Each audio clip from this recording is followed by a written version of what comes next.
Ladies and gentlemen, good morning. It's my great pleasure to introduce you to this Emerging and Enabling Technologies panel, which sets the scene for the theme for day 2 of this incredible conference. If we think about it, just the smartphone was invented or delivered to market less than a decade ago, and yet this seemingly simple, easy to use device has absolutely revolutionized consumer behavior. And then in this mobile, interconnected, always on world is now revolutionizing the business community as well. And this is a fantastic example of an enabling technology that is completely disrupting existing markets, existing companies, and creating new opportunities for innovators and entrepreneurs.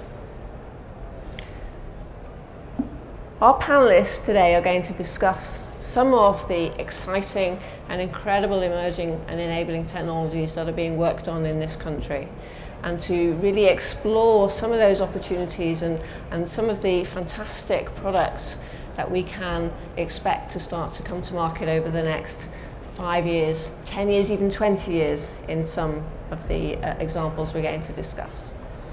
So first up is Paul Masson. Paul is Director of Emerging and Enabling Technologies for Innovate UK, and he has the incredibly difficult job of trying to fit into 5 minutes the breadth and the possibilities of the opportunities that we are showcasing with this panel. Paul's been responsible for a number of key roles in Innovate UK. He's been Deputy Director of Research, he's been Chief Scientific Advisor, and he's also been Head of Development. He has overseen the creation of many of the core sector strategies that are fundamental to Innovate UK, and some of the innovation platforms, as well as initiating and overseeing early investment in some of the exciting enabling technology platforms that are in development today. And all of that together represents more than £500 million of public investment. So it's a great responsibility that he is charged with delivering. Before joining Innovate, Paul worked for 25 years in the chemical industry. So Paul, over to you. Thank you, Hazel. Thanks for the introduction. I know you're all thinking he doesn't look old enough, but I'm delighted to be here to tell you something about the work we're doing in the emerging and enabling technologies area. This group covers all of the areas right from the very early stages of technologies when they first emerged from the science base, right through to widespread adoption across the entirety of the economy. So the sheer breadth of what they do commercially is just extraordinary. And because it's any emerging technology and any enabling technologies in scope, the sheer breadth of the technologies is just breathtakingly exciting. So I'm going to tell you a little bit about what we do in that area and how we're helping companies to deploy them. So if I can start with the emerging technologies area. Oh, I'm in control of my own slides, it would seem. Great, good. So these are the very earliest technologies just emerging from the science base. And the industries that support them are really, really small at this point. In fact, they're probably zero when we first picked them up. And the idea of investing in this is to build on the UK's great research base that we have. So you'll be familiar with the statistics, but we are 0.9% of the world's population. And yet on these small islands we produce about 16% of the best research in the world if you base it on citations. So it would be a shame to let all that go to waste from an industrial point of view, and this program is really about trying to do that. So we scan the science base continually and look for the highest impact technologies and try and help companies deploy them. We've evaluated about 100 technologies so far, and we've invested in 7. These pictures represent just 3 of them. So the top one on the right hand side is graphene. So in Manchester, what a great place to talk about graphene. 2 Nobel Prizes here in that subject. You can make ultra strong light composites from it, or transparent conductors for liquid crystal displays. So lots of things in that. The next one is biofilms. So biofilms could be a major problem, and there are new technologies coming forward to control them in new ways, which could eliminate problems in, for example, fouling in shipping or dental plaque in teeth. So all kinds of different things you could do when those technologies come forward. And the next one is quantum technologies, which allow you to do anything from seeing holes in the ground to totally secure communications. And E2V is one of the leading companies in this space. They're based in the UK, and we'll be hearing from their Group Technology Officer, Trevor Cross, shortly. So lots of really exciting stuff at the very early stages of technology. So the next area we work in is enabling technologies, and Hazel gave a great example of that earlier. These are technologies that largely already exist, and the sectors that provide them are already fairly significant, typically upwards of 10 billion turnover. And you don't often see them. They sit hidden underneath the products and services that you use every day. So when you go to the supermarket checkout, you don't think that the scanning machine is powered by photonics technology, but it is. It's kind of hidden underneath the bonnet, as it were. So all of these technologies we're investing in. And we're investing in them because we think, although they have had huge economic impact so far, their potential for future impact is really, really great, and much greater than so far has been realized. So if you think that things like satellite technology or robotics or photonics or electronics or digital have changed our lives so far, we really haven't seen anything yet. And for that reason, we're investing in that. And there's a great example coming up, a short video from Sainsbury's about the way they're using satellite technology. And that's a project working with the Satellite Applications Catapult, which is led by Stuart Martin. So he'll tell you a little bit more about some of their work later. But we need to say that these hard technologies, exciting though they are, they're not the only thing that leads to commercial success. You have to think about people too. So the softer stuff is really important. And we'll be investing in design, and we'll be investing in the creative economy.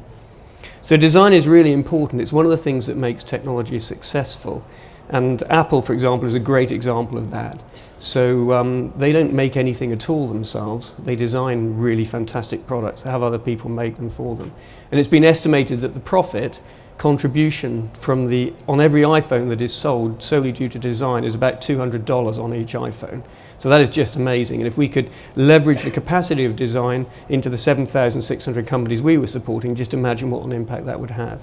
So I'm really delighted today to announce we'll be making a design investment, the Design Foundations competition that opens in January for the first round. It's about £3 million, up to £3 million, to help companies do early stage design products to really put people at the heart of their technology innovation. So that's a really fantastic thing we're doing.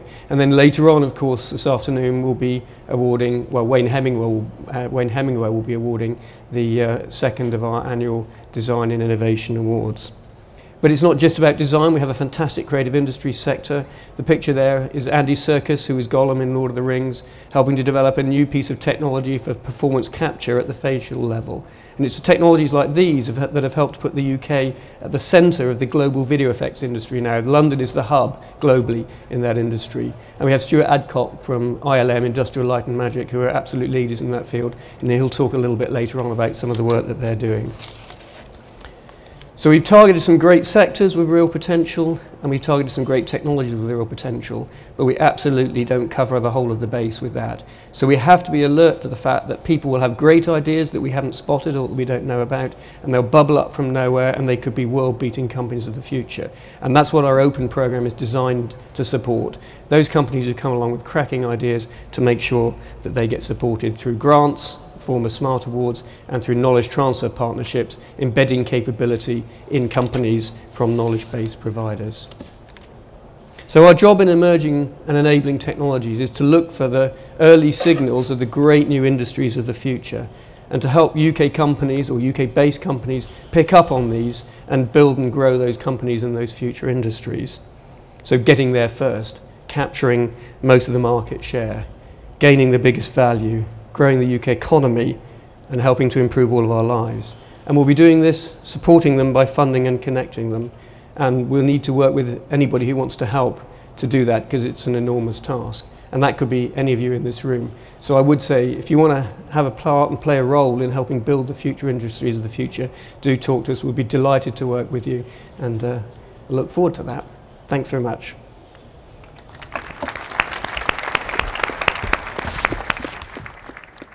Thank you, Paul. So next I'd like to welcome Trevor Cross to the podium. Trevor is Group CTO of E2V.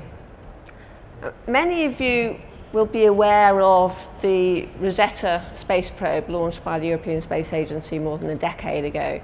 And for the last 2 years, the Rosetta probe has been sending back images to Earth from a comet called 67P, and just delivering, enabling scientists to understand the composition of the comet, and therefore to understand better the origins of our universe. Well, the images, the imaging sensors on that space probe were developed by E2V, and it's just an incredible technology that has been really facilitating and enabling some groundbreaking research and development.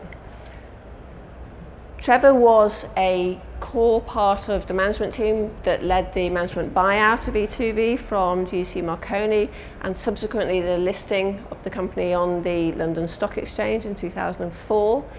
Today he leads the program in quantum technologies for E2V, and quantum computing just has the potential to revolutionize the way that we do computing, and therefore the capabilities, and I'm delighted to listen to what Trevor has to say about this program. Thank you very much, Hazel. Good morning. I'm very, very pleased to be here. This is a really exciting time in quantum technologies. My purpose here today is to give you a first level understanding of what we mean by quantum technologies and some of the things that could happen as a result of the capabilities within that. Oops. Okay. So, with the first industrial revolution, we understood materials and everything around us by bulk properties, things we could see. How transparent was it? How strong is it? How heavy is it? What's the density? And that served us very well for a lot of technology development. Then came the microscopic age. What do I mean by that? Well, we began to understand matter in terms of atoms. We began to even see groups of and then individual atoms.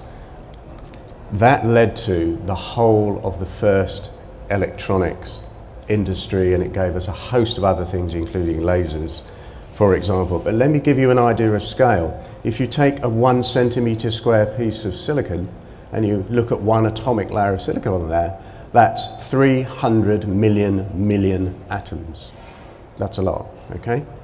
The next revolution that is already happening is that we are able now to control, prepare and use the properties of individual atoms or just a few atoms, and the physics changes. What you can do with that is really changing. Some things that we initially think are going to be quite useful turn out to be completely different a few years later. Who would have thought, when the first ever transistor was invented by Shockley in 1947, that here we are in 2016, and you can have 500 billion devices on a consumer product we can buy for a few dollars. It's absolutely astonishing. Suspend your disbelief. This graph here is one representation of Moore's law. We've got used to electronic devices getting cheaper, getting more dense, getting more capable, and that's because we have shrunk the geometry of individual elements. We've now got to the point where individual elements in circuits are a few nanometers across. A few nanometers is 30 atoms of silicon. We're running out of road. You can't carry on with this process. This is well known, it's been happening for a few years. So, now that we have the ability to pick up, in some instances, individual atoms and use those, for example, as a time reference, the whole world changes. You can do a second raft of things. The UK response to this has been 2.5 years ago to announce a national quantum technologies programme. It's invested about £330 million into 4 national quantum technology hubs which specialise in different areas. One is looking at the long-term range, the long-term applications in quantum computing, which will undoubtedly have a major impact, but probably we won't see the full impact of that for many, many years. The first at the top left there is in quantum sensors and metrology. That's an area where my company is particularly interested. There's also one in quantum enhanced imaging, that's Quantic, and network quantum information tech, and quantum communications is looking at the ability to provide an unprecedented level of security in communicating from A to B, which is going to be increasingly important. So for us then, looking in my company at the sensing and applications sensing and metrology applications of quantum technologies, you can do a whole raft of different things. We can already build a device, we have already built a device that will sense gravity and enable us to start to build a sort of gravity imager. It's not yet the sort of thing you'll find in your mobile phone and look down and see if there are any holes under the ground. But in a few years' time, who knows what's going to be possible? Within 3 years, we'll be taking this outside and doing better surveys of underground structure and identifying features that are of interest across the mining industry, archaeology, looking at water tables, and there's a raft of defence and space applications too. If you put this technology into a spacecraft, you could, for example, look at the changes in water tables in countries. That's a capability you just can't do today. So, in 1960, imaging technology looked like this. Nowadays, everything in that giant camera from 1960 and more is in the thing inside this little piece here. It's the camera inside one of our iPhones. It's unimaginable. 5 years ago, if you wanted to prepare a single atom and use that as a specialist sensor for measuring inertia or gravity, you needed a laboratory. Last year, we miniaturized that into a tabletop device. And right now in London, at a showcase at the Queen Elizabeth Centre, there's a demonstration of a whole range of activities like that. But in a few years' time, we can already see technology building blocks that will enable that sort of thing here. Imagine this as a device which enables you to navigate with GPS-like precision, only without the satellites.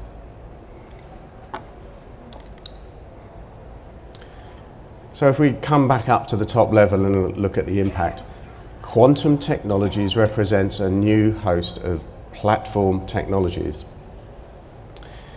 This will start to augment, erode and add to the current world of electronic devices and create in its own way a £1 billion industry within the next 15 to 20 years. There will be new things, there will be better ways to do today's things. And I'd like to finish by saying that at the showcase in London, right now in fact, is being launched a Blackett review document on quantum technologies. The purpose of this document is to inform business leaders, government and the general public in ways that's probably reasonably digestible what this is all about, because this is going to impact all of our lives. And if you want to understand a bit more about it, I thoroughly recommend the Blackett review, which you should be able to download from the end of the day. So, thank you very much for your attention.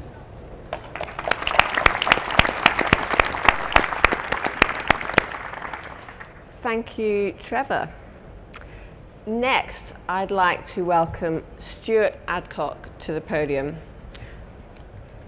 Stuart is from Industrial Light and Magic, which is one of the iconic visual effects companies in the world. I mean, just a quick survey, actually, in the audience. Who has seen one of Star Wars, Jurassic Park, Harry Potter, Pirates of the Caribbean? I mean, I think pretty much everybody had a hand up, maybe a handful of people who not. I mean, the films that Industrial Light and Magic have worked on are part of our culture, part of our heritage. They have shaped modern entertainment. I'm so excited that Stuart is here to talk about some of the work that he does. Before that, he was with Sony PlayStation and worked on a number of the key titles for various of the PlayStation generations. One quick request, please, for this part of the talk. Please do not take photos or videos for copyright reasons. Stuart, over to you. Thank you, Hazel. Yes, so am I in control of the slides? Ah, I am. Okay. So yeah, I'm from Industrial Light and Magic, and Industrial Light and Magic is a film visual effects company. It's last year celebrated its 40th anniversary, amazing, and of course, as Hazel put it, some really iconic imagery. The company was set up by George Lucas because it wasn't possible at the time to create the effects he wanted for the original Star Wars. And then since then, you know, his motto was making the impossible possible. And that's something that the company has kind of worked hard to upkeep throughout all of the films, and obviously breathes a lot of innovation in all aspects and all areas to bring some wonderful images to the screen. Iconic characters, I think actually one of my favourite is Davy Jones. And then of course amazing spectacles, amazing, incredible characters, bringing digital characters to life, and very realistic performances from Warcraft. And recently in The Revenant, photoreal animal that not many people know it was completely digital. And of course bringing wonderful worlds and universes to life. So I'm incredibly privileged to work for such an amazing company. We have 1,000 people worldwide. We've got company divisions in Vancouver, Singapore, San Francisco, and most recently in London. So I would love to go into detail on how we create the impossible. It's a shot-based workflow, so it's an incredible amount of iteration. Shots can be going on for months and months with thousands of iterations, reviews, notes. It's incredible talent, but also tools to enable us to refine shots and get the look that we need. One area I wanted to touch on is virtual production, which tackles a slightly different problem. It tries to set out exactly that, really, a virtual production studio, something that can be iterated fast, where you can explore and you can experiment, and it's not as costly as post-production. And this has actually been going on for quite a few years at ILM. This is AI, the movie, and as you can see on set, we had a very simplistic digital background to help the composition and to help frame the shot. I think this was actually an early version of a game engine, Unreal Engine, which is already the slight convergences of the two industries. And there you can see the final shot. So here, again, going back quite a few years, but Michael Bay just experimenting with, again, you can see simplistic graphics, but to explore a cityscape before maybe taking a helicopter in and getting his shot, or maybe just planning out a post-production kind of shot for that area. And also, actors absolutely love this technology, this real-time technology.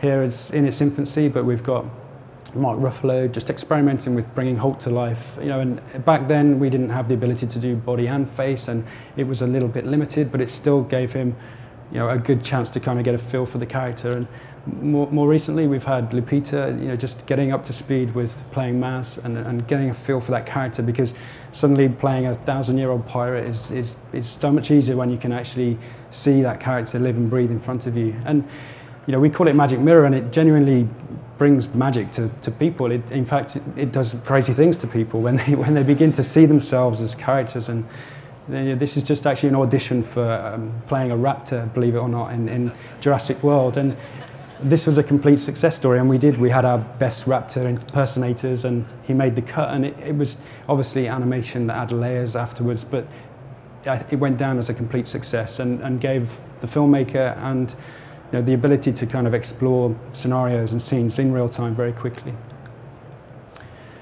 And a few years back at ILM, there was an experiment which tried to bring virtual production and filmmaking and try and think, well, how do we use the best of game technology and get a quality that's actually closer to final pixels, closer to what we put on the screen.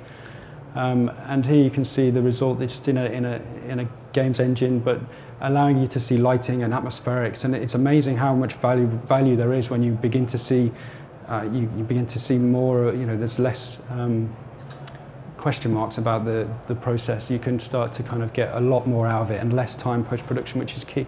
So that brings me to Ilm London, which is, I guess, why I'm here. And this was formed a dream, actually, of Lucasfilms wanting to come to London. And I think not many people know that, but London is an absolute hub for VFX production. We have such a great amount of talent, and because of our history with science and academia and everything, it was just a real hotspot. And Lucasfilm wanted to exploit that, and so started Ilm London, which is incredible. It's also the hub and the home of filmmaking, physical filmmaking. With Pinewood is just down the road, so it's just a complete centre of excellence, and it's important to maintain that kind of innovation and technology as part of that London hub. So at the same time, we had Innovate UK funded project kicking off, which was amazing because it was the launch of a studio and an Innovate UK project, which enabled us to actually work with other companies to build technology and to build innovation. And so we worked with Disney Research in Edinburgh and Vicon, which is a motion capture company, and kicked off a project which is called Real-Time Digital Acting, and it's to try and kind of put ourselves in a better situation to be able to see real performances in real time and actually meaningful performances, full face capture. So the big goals were to allow the director to empower him so he can have one eye on the real world and another on the virtual. But it's important that we captured every little nuance and every detail, so because if we fell short of that, it just wouldn't be valuable to him. He would prefer to see it in post-production.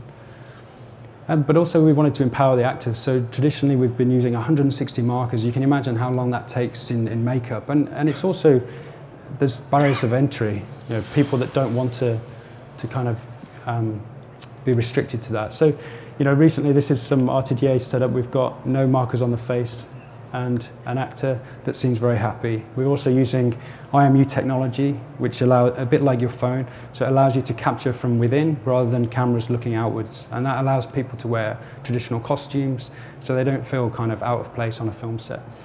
So with this convergence of game technology and films and virtual production, I just wanted to show a quick video which demonstrates virtual production over the years and includes a little bit of the real-time digital acting as well.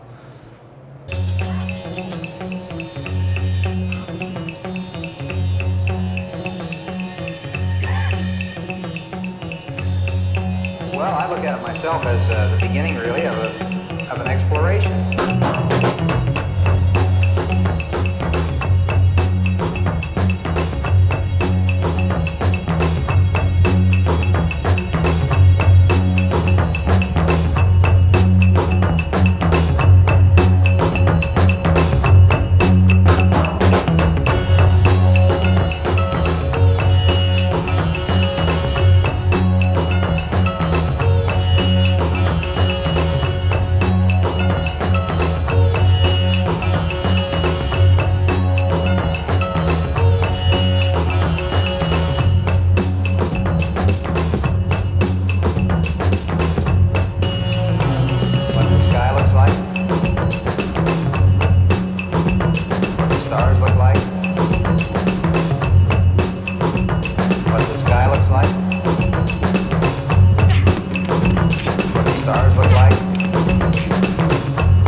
Thank you. I think we have a moment to talk about the future later on, but in summary, you can see there for yourself, virtual production offers complete kind of transmedia solutions that allow us to tell storytelling in many different medium, and so it's a very exciting future. Thank you.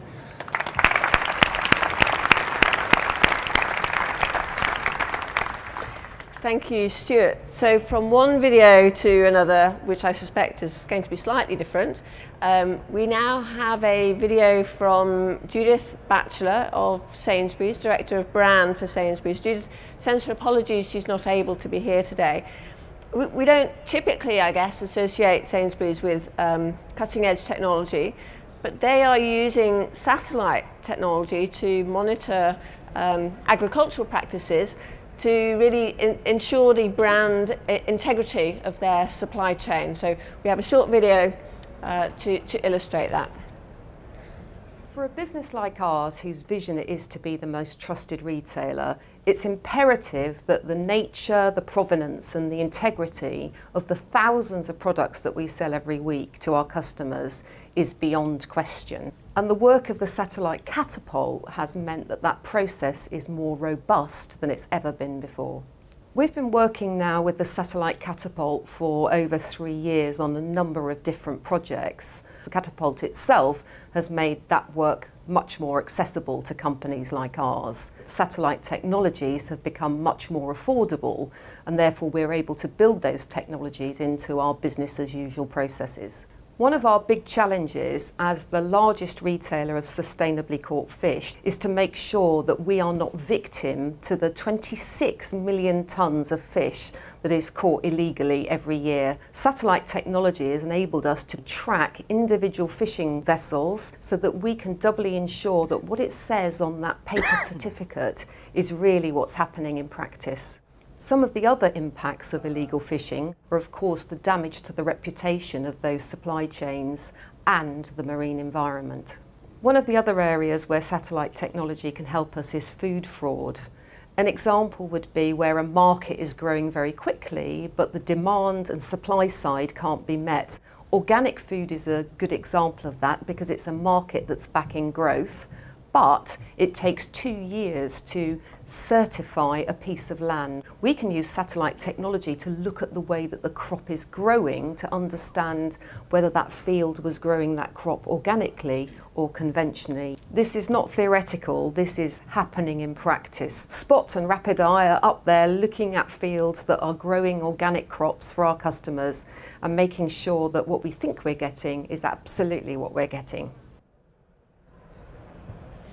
So I'd like to ask Stuart Martin, who's the CEO of the Satellite Applications Catapult, to follow up on that and perhaps also to talk for a minute or two about some of the other collaborations that the Satellite Applications Catapult is enabling in this sector.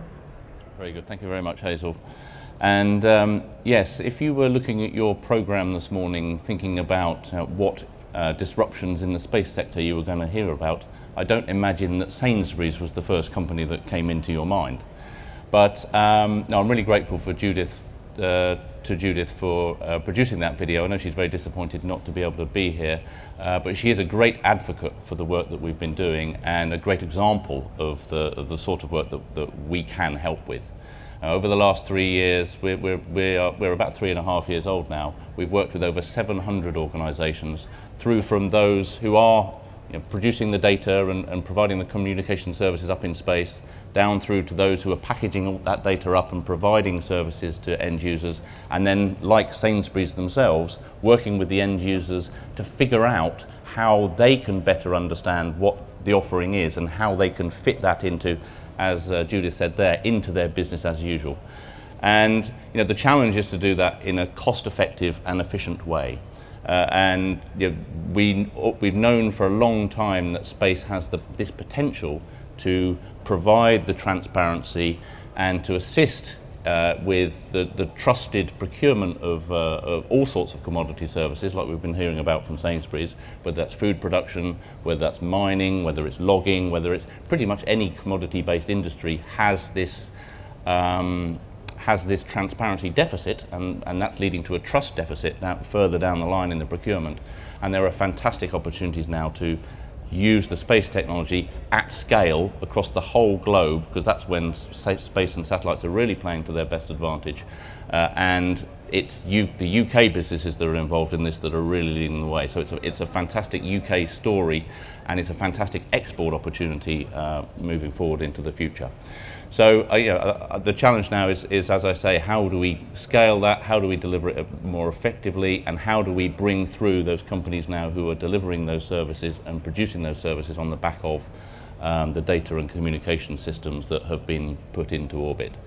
So it's very much an ongoing story, and if many of the conversations that we have, in fact, with our organisations, with the companies that we work with, they start by, I was just looking around on Google Earth, and I was thinking, if only Google Earth was a bit more up to date, we could do X, Y, Z.